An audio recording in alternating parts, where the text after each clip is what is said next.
It's Evan Roberts from WFAN who joins us right now. Evan, appreciate a few minutes, and how are you?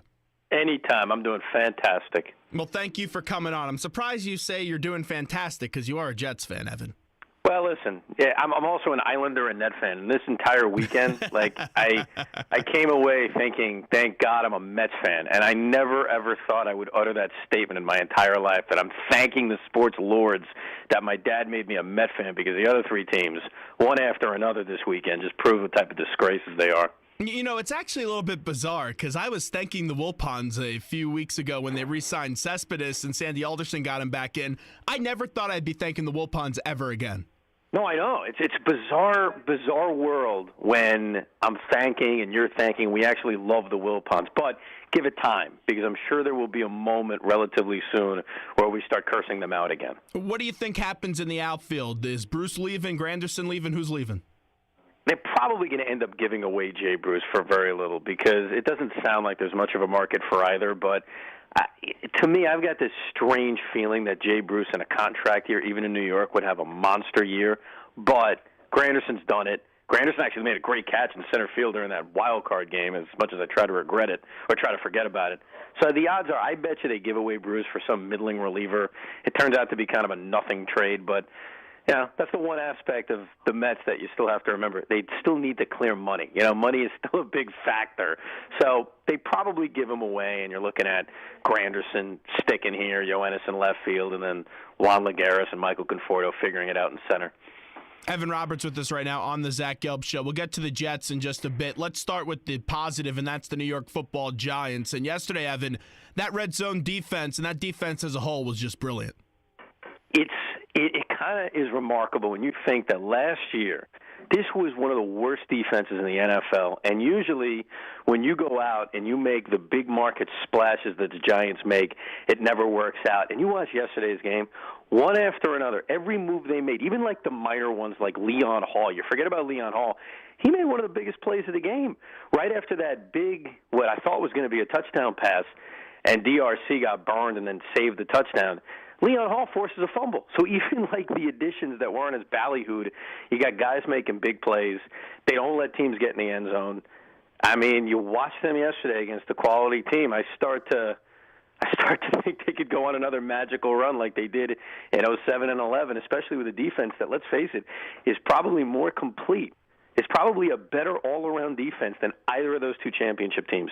They respond to adversity so well, that defense. And like you were saying, you mentioned Leon Hall. That's back-to-back weeks where you really have noticed him. And it's just that depth. Even last week when JPP goes down and you see Aquara get the start, he was brilliant in that game against the Cowboys. And it carried over the defense as a whole up against a pretty darn good unit in the Detroit Lions. Just, you know, it's weird because going into the year, we were all saying, oh, the offense will be fine. And it's going to be the defense that they're going to have to cash in and really get and capitalize off the free agency spendings that happened with Jerry Reese. How did we all miss on this defense? Because they have so many pieces and they've been so good.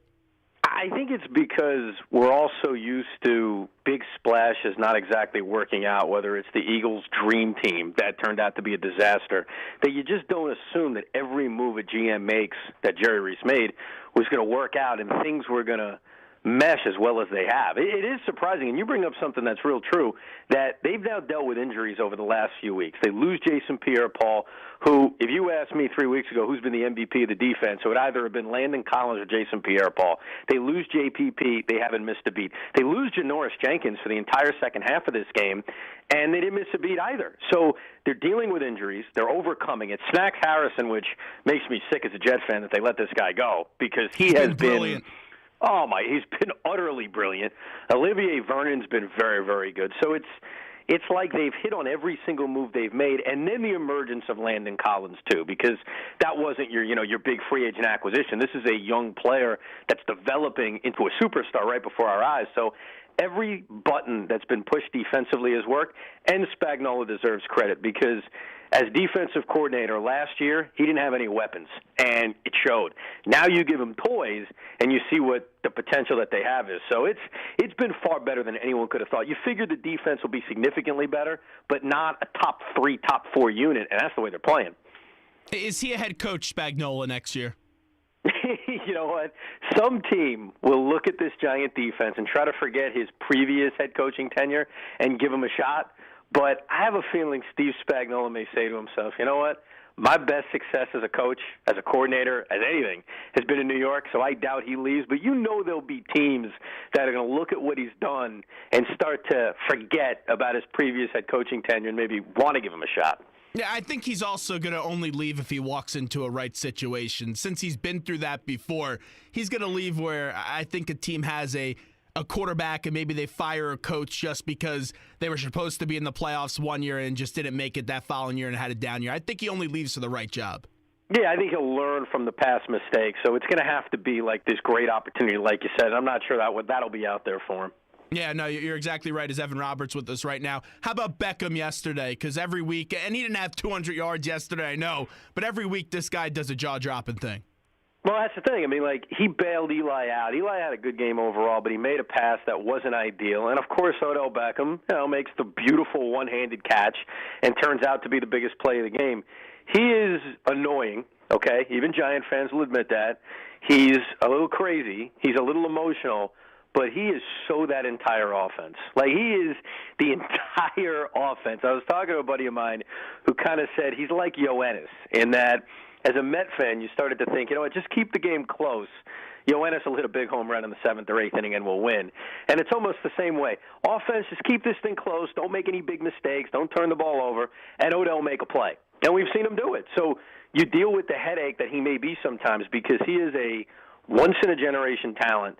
And he is the entire Giant offense. I mean, look, their running game was a lot better this week, so they deserve credit. Justin Pugh coming back was a big help. But like I mentioned, Eli played well. But this entire offense, more than any other team in the NFL, is based on one guy, and that's Odell Beckham. And it ain't a bad guy because he's a hell of a talent. No question. And also, it's funny how you say he's obnoxious on the field because you're right. Earlier in the year, everyone was ripping him, hey, this guy needs to grow up. But I've been to some events with him. I spent one event last year, an hour, 2 hours with Odell, and it was me, him, one-on-one for about 30 minutes, and then he met a bunch of fans, and he couldn't have been a nicer guy. It's funny, the Odell you see off the field isn't the Odell that you see on the field necessarily. No, and listen, that's a good thing. You don't want some clown, let's say, Snapchatting, how he really doesn't care about what's going on. I think he's an incredibly emotional guy, and he's a young guy. And it's one of those things where you just know with time, with experience, he's not going to make the same mistakes maybe he made earlier this year or the same mistakes he made last year. He's not a bad guy. Like, as much as Odell has been a lightning rod at times on sports talk radio, nobody looks at him and says, boy, that's a horrible human being. So it's a good problem to have. And you know what the truth is? When you're as good as he is, people are just going to deal with it because I think every Giant fan knows without him, they are not the threat that they are today. So how do they get more out of this offense? Because I feel like we've been saying this all year because you're right, it is the Odell show. I mean, I think that Victor Cruz, it's funny, Victor Cruz is a guy who makes a big play a day. That's basically what he's done. I know a couple of weeks ago he wasn't targeted one time, but if you look at him through the course of this season, it seems like he'll make that one big play, that one big catch a game. I think getting Victor more involved, obviously the running game, that's a big help, and it was a lot better this week with Perkins and Jennings, and I think having Pugh back certainly was a big help for this offense. I don't know if they're ever really going to get anything at the tight end position. I mean, Will Tye will make his 2-3 catches a game, but, Sterling Shepard is developing. So, and I think the other thing is, here's the real key. Eli Manning being better, and I think it's gone underrated because the Giants have 10 wins. He hasn't had a great year. And that didn't just start happening a few weeks ago. Like, if you watched him this entire year, and I don't really care what the numbers say, you just watch him, he's missed a lot of open receivers. He hasn't had that same rhythm that he even had last year. I mean, I know the Giants were a terrible team last year, but Eli Manning wasn't a terrible quarterback. It was mostly that the defense gave up, basically 30 points a game. So I think one of the big fixes is Eli Manning getting into his rhythm, and we've seen it happen. We've seen in January him get into a rhythm. We've seen it happen twice where nobody can stop him, and I think that's the ultimate key for the offense to take off. And if they ever took off with his defense, they're obviously a legitimate Super Bowl threat. One more thought on the wide receiver, Odell Beckham, because I don't think he gets enough credit for what he did yesterday. And I'm not talking about the one-handed catch or the punt return that got called back for a penalty. On that touchdown drive, Shepard had a big 23-yard gain. And I look back at it, Evan, the blocking of Odell on that play was exceptional. Oh, absolutely. And I think that's an underrated aspect of his game. I mean, he's going to get the attention because, like you said, the one-handed catches, the great plays, the big plays, the slants over the middle where he takes off. But he is a really good all-around player. And he'll never get credit for that because it's not as sexy as the big catches. But you're right. You watch him every week. He makes a lot of big plays like that throughout the course of a game, and he did it yesterday. All right, Evan Roberts, let's get to your football team. That's the Jets. When you saw that Sheldon Richardson video, what was going through your head? I can't wait to get rid of him. And I kept thinking back to the fact that Mike McCagnon supposedly was shopping him. And supposedly there was some offer on the table from the Dallas Cowboys. And I kept thinking to myself, I'd love to know what that offer is because there's no shot, as talented as the guy is, there's no shot they're going to get this offer again. So whatever the hell was out there for Sheldon Richardson, one of Mike McCagnon's big mistakes, and he's made a lot of big mistakes. I mean, over the last year, over the last calendar year, count the mistakes, there's been so many. This one may be the killer because he's a great talent, even though he hasn't had a great year this year. But things like this are part of the concern you have over him over the long haul, and part of the reason why I know I was passionate, and my partner Beningo was passionate, about keeping Muhammad Wilkerson, is you felt like Muhammad was the safer bet long term than Sheldon Richardson. I don't think Sheldon Richardson on his little Snapchat tape said that he didn't care about the game, okay? He didn't say blank this game. I think he said blank this guy. But the fact that we're even discussing this, the fact that we're breaking down, so what did he exactly curse out on his video, a little bit before a Saturday night football game that he may not give a damn about? But I know a lot of Jet fans do because we can't stand the Miami Dolphins. It's bad enough that we got your freaking team winning the division every single year. No one needs to see the Miami Dolphins in the postseason. No one needs to see the possibility that the Dolphins will actually win a playoff game for the first time in 16 years. Nobody needs to see that besides those diehard Dolphin fans in South Florida. So this is a game I know personally I wanted to win. I wanted to shove it down their throats, and to see him, with God knows what he was even talking about. I still don't really know. It is infuriating, and I think it reminds Jet fans that, you know what, this is not a guy you can trust long term. And you take a look at this roster, I'm telling you, outside of Leonard Williams, I can't name that many guys I really want back on this team. I mean, they may as well just blow the whole thing up. You look at this whole incident with Richardson, and I understand if he just got suspended for pot and that was it, and then this became the issue. You're right, though. It's strike after strike after strike, one after another after another. The suspension he got earlier in the year for driving 143 miles an hour with a gun and a 12-year-old in the car, then being habitually late. To me, I ask, and I'm even upset, and I'm a Patriot fan of all people. I was furious when I saw this Sheldon Richardson video because it's a guy that doesn't care, and I hate when you see players that just don't give a rat's ass. Should the coach suspend him? Should the coach deactivate him for these final two games, or do you have to play him because you're trying to shop him in the offseason? The shopping part is the only part of me that would consider putting him out there. If I'm Todd Bowles, and Todd Bowles may be on a hot seat, we don't even know because this is Woody Johnson's decision, and I don't think Woody Johnson's made up his mind what the hell he wants to do. I don't think he knows. I think he's, still in his mind. I think he's still worried about getting that ambassadorship job from the new president. I don't know what he's thinking about, but he hasn't decided about the future of Todd Bowles. But if I'm Todd Bowles and I see a team that appears to have quit on me at times, and I see a team whose two of its best players show up late a lot, to the fact where I had to keep them out of a game for a significant period of time, or at least, part of the game at least, in a game that they needed to win, I would at least try to flex any muscle that I have by putting the hammer down and saying, you know what, Sheldon, we don't need you for the last 2 weeks. We don't need you. The only aspect that says to me you may want to put him out there is what you said, which is the fact that I want to trade his rear end so quickly, and it's not going to help to just basically deactivate him. But then I ask myself this question. If I put him out there for two meaningless games, a game against the Patriots where they're going to get destroyed, okay, they're not winning that football game. They're probably not even going to be competitive like they were in the first one. They're going to lose. And the second game, they're probably going to lose that too. Not that it matters. But they're not winning either of these two games.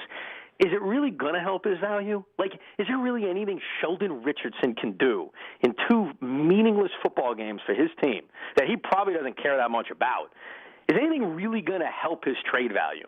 And for that reason, if I'm Todd Bowles and I'm trying to show this ownership and show the fan base that I'm tough, that I don't take crap, I probably would say, you know what, you don't seem that interested, you're going to sit out for the next 2 weeks, and then let Mike McCagnon figure out what the heck he wants to do during the offseason. You're right, because it is a lose-lose both ways. Because if I was a negotiator, if I was a GM and I was saying, all right, let's say you do play him and he does have 2 good games. I'm going to come to you and I'm just going to say, well, look at X, Y, and Z, what he's done wrong already. There's no way to improve his value, Evan. There's just absolutely none. You're right.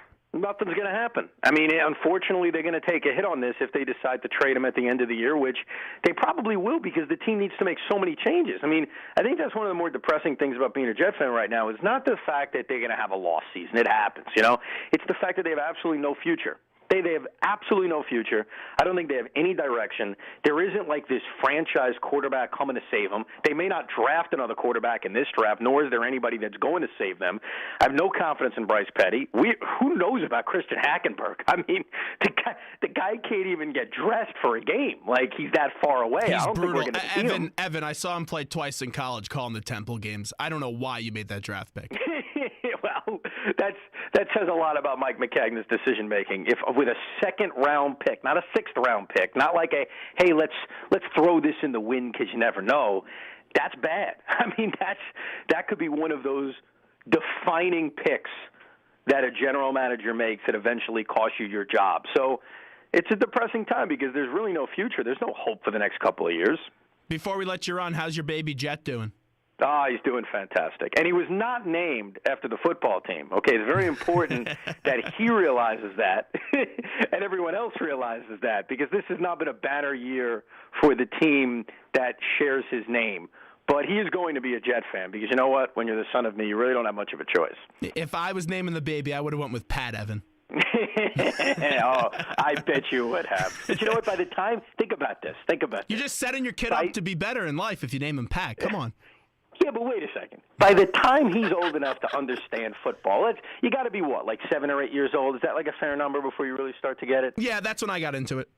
Okay. Do you really think that in 7 or 8 years, 44-year-old, 45-year-old, 46-year-old Tom Brady is still going to be jogging around? And do you even think Bill is still going to be coaching? Like, eventually, this dream that you have right now that's not really a dream, this fantasy that you have of winning divisions every year. You're breaking up, Evan. I don't know where your cell phone connection's going. Yeah. Face the reality. It's going to end. It's going to be over at some point. See, but that's the pathetic part of it for you. You can't wait for that day. And I can't wait. My team has 4 Super Bowls, and they're probably going to get another one soon. Listen, there's nothing I want more than Bill Belichick to be offered some kind of job in this administration so he can go away and just leave football because I give up. Like, we're all on our hands and knees submitting. You've beaten us all to a pulp, okay? You're the king. You're the greatest. Create the statue for him. It's been amazing. Now end it. Just please, just go away already.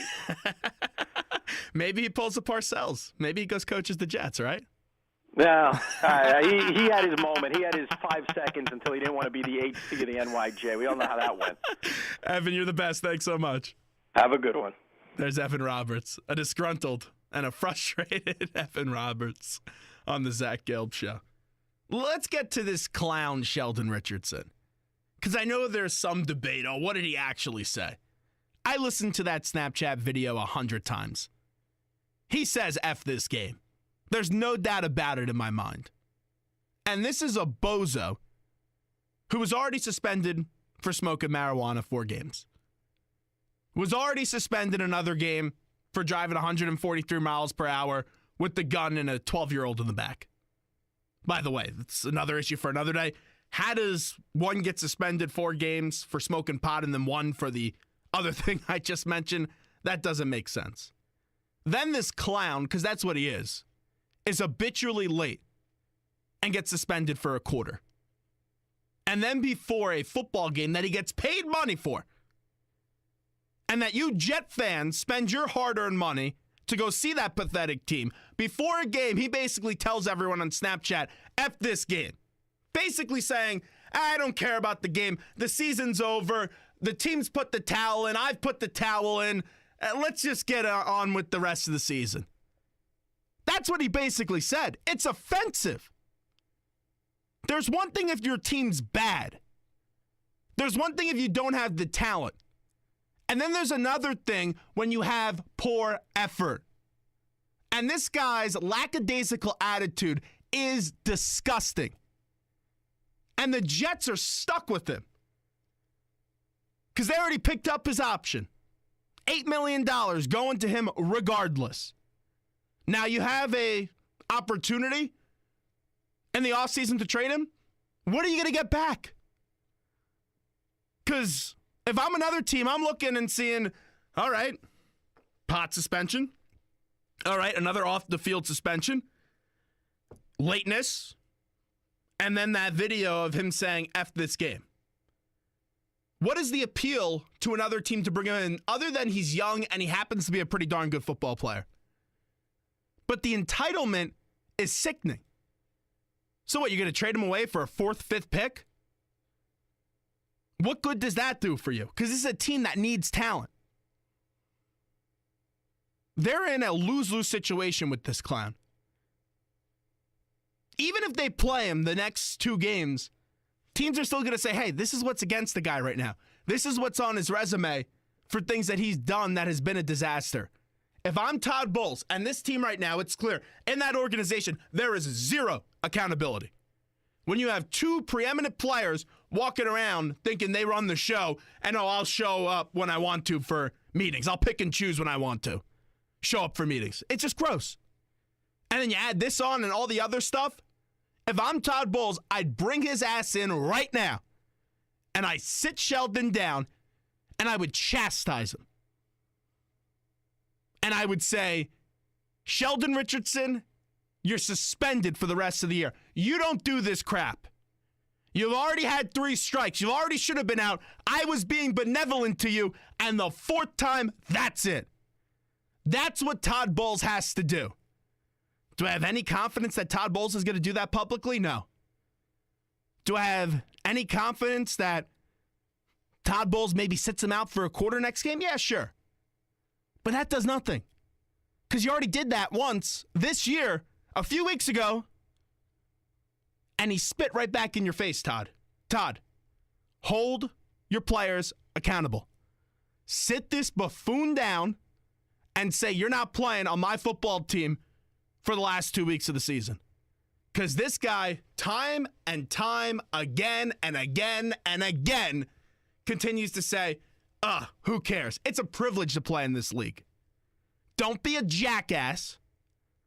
Show up to work. Be diligent at your job. And stop being a clown, Sheldon Richardson. Because you are a clown and an embarrassment right now. 609-919-9200. This is the Zach Gelb Show. Fox Sports 920, the Jersey. Time right now in the Princeton Orthopedic Associates Studios, 4:38. We go from one embarrassment to the next. That's the Philadelphia 76ers. We'll talk about the Sixers next. There is a logjam down low, and you have a lot of people agitated, one being Nerlens Noel. We'll get to that next on the Zach Gelb Show, Fox Sports 920, the Jersey.